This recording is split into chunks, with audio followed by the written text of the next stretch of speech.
নমস্কার বন্ধুরা, আমার চ্যানেলে আপনাদের স্বাগত। তো প্রতিদিনের মতো আজকেও একটা নতুন ধরনের ভিডিও নিয়ে এসেছি। পটল তো অনেক রকম রান্না করে খেয়েছেন, একবার এইভাবে নিরামিষ পটল রান্না করে দেখবেন, খেতে দুর্দান্ত লাগে। তো চলুন দেখে নেওয়া যাক আমি কিভাবে এই নিরামিষ পটল রান্না করি।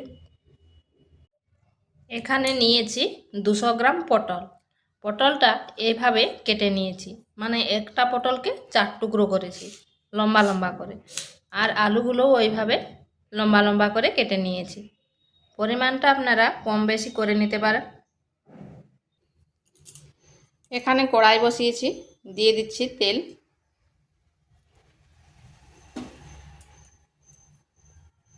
সামান্য পরিমাণ লবণ আর হলুদের গুঁড়ো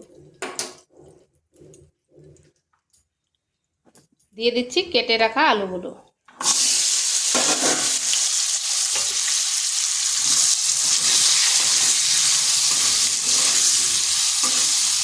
প্রথমে আলুগুলোকে হালকা করে ভেজে নেব।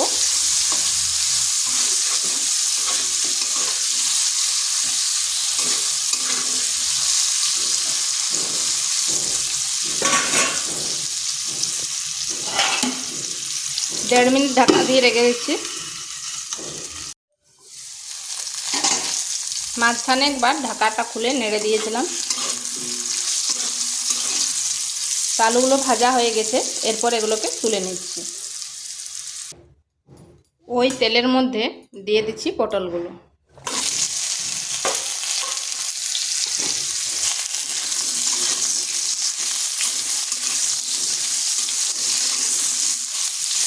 পটলগুলোকে হাই আঁচে ভেজে নেব। এখানে আমি নুন দেব না, কারণ নুন দিয়ে দিলে তাড়াতাড়ি পটলটা নরম হয়ে যাবে।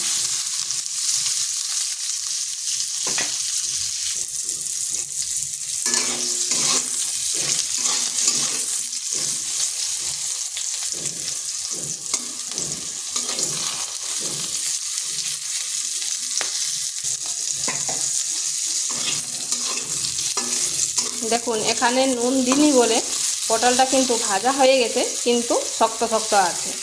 আর যদি নুনটা আগে দিয়ে দিতাম তাহলে এবারে ঘেটে হয়ে যেত। এরপর সামান্য একটু লবণ দিয়ে দিতাম। আগে নুন দিলে পটলটা মানে বেশি নরম হয়ে যেত। এটা হয়ে গেছে, এরপর নামিয়ে দিচ্ছি। ওই কড়াইতে আবারও 1 চামচ তেল দিয়ে দিচ্ছি। দিয়ে দিচ্ছি গোটা জিরা, 2টো এলাচ, একটা তেজপাতা, দিয়ে দিচ্ছি একটা টমেটো, আর আদা আর কাঁচা লঙ্কার পেস্ট।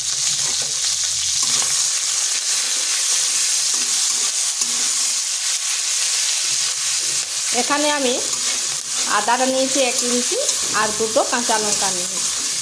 ঝালটা অবশ্যই নিজেদের আন্দাজ করে নেবেন।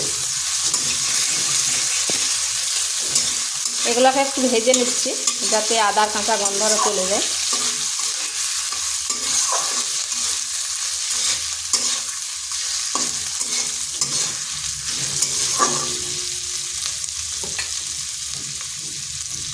এখানে দিয়ে দিচ্ছি সামান্য একটু জল।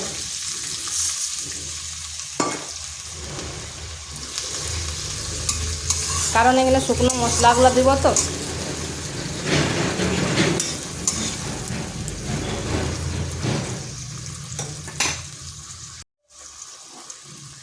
দিয়ে দিচ্ছি জিরে গুঁড়ো, ধনে গুঁড়ো, লঙ্কার গুঁড়ো আর হলুদের গুঁড়ো। ঝালটা অবশ্যই নিজেদের আন্দাজ করে দেবেন।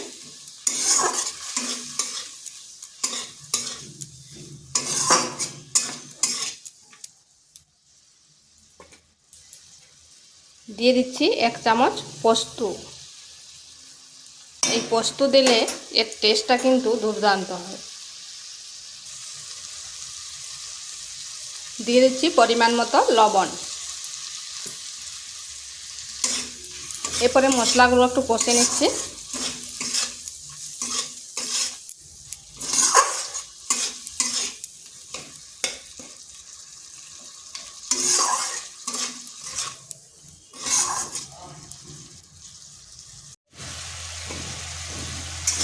মশলাটা কষানো হয়ে গেছে আর কড়াই থেকে তেলও ছেড়ে দিচ্ছে। দিয়ে দিচ্ছি আলুগুলো।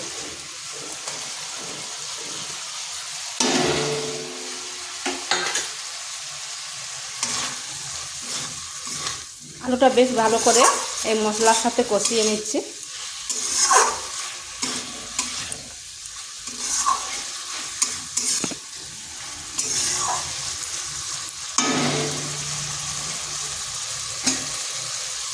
এক থেকে 1.5 মিনিট একটু ঢাকা দিয়ে দিচ্ছি।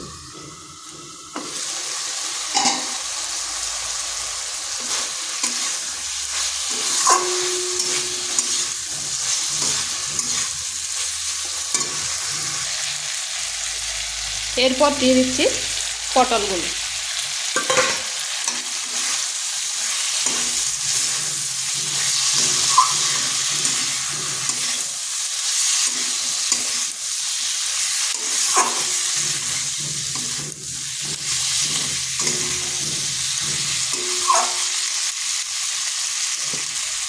এখানে দিয়ে দিচ্ছি সামান্য জল,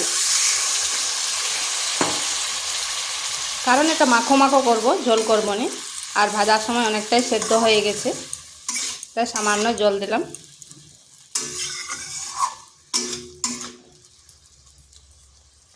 এরপর ঢাকা দিয়ে 2 থেকে 3 মিনিট রেখে দিচ্ছি।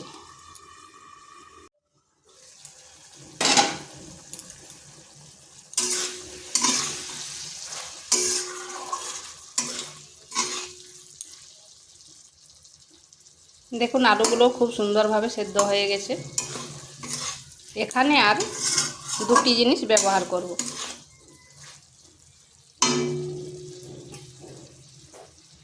দিয়ে দিচ্ছি সামান্য গরম মশলা, আর দিচ্ছি চীনাবাদাম।